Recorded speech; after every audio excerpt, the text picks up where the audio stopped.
Yo, what's going on, everybody? So welcome to the chart section of the course. So currently it is the 2nd of February. So the course has been out for quite some time already. So instead of putting the chart breakdowns on the Discord, I find it more valuable for all the content to kind of really be in one place. So we're going to find the charts in the course. So when we don't have a webinar, for whatever reason, typically being Mondays, we don't have webinars. I'm going to be doing chart breakdowns.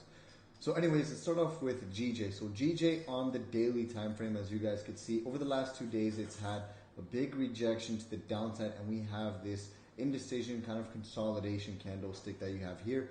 And as you can see, so far, prices of right now looks like it's forming a bullish engulfing candlestick, which at any point in time, price can actually kind of go in the opposite direction and kind of reverse and flip over.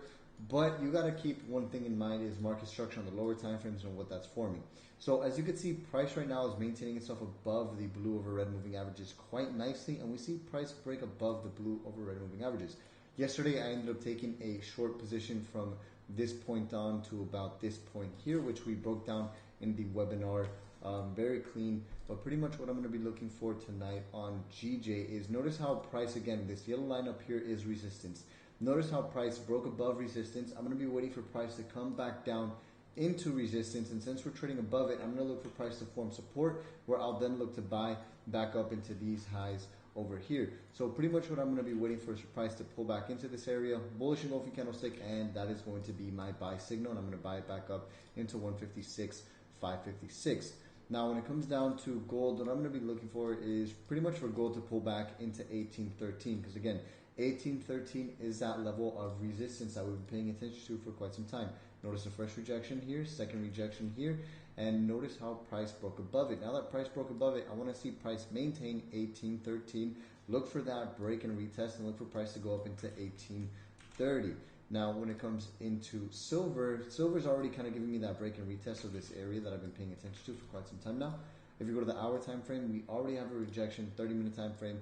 I would like to see another retest one more time before looking to buy price back up into these highs over here. Because again, you got to think about it as, okay, well, if price just ended up breaking this resistance level, let's wait for resistance to be retested, held as support, and I'm going to target my nearest high up here. So if we go to the 30-minute time frame, I'm going to pretty much wait for price to kind of double bottom, maybe even on a 15 or 5-minute time frame. I'll wait for that double bottom where I'll place my stop loss under support and I take profit at our current resistance level or our current market structure high.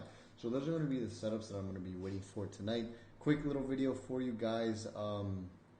Just wanted to put the breakdown out there for you guys. It's not anything too complicated. So again, for GJ, you know, as long as GJ maintains itself over this level of resistance, because again, price closed above resistance here, right? Especially if this candlestick closes above, I'm going to look for price to wick into this area on this 4-hour time frame.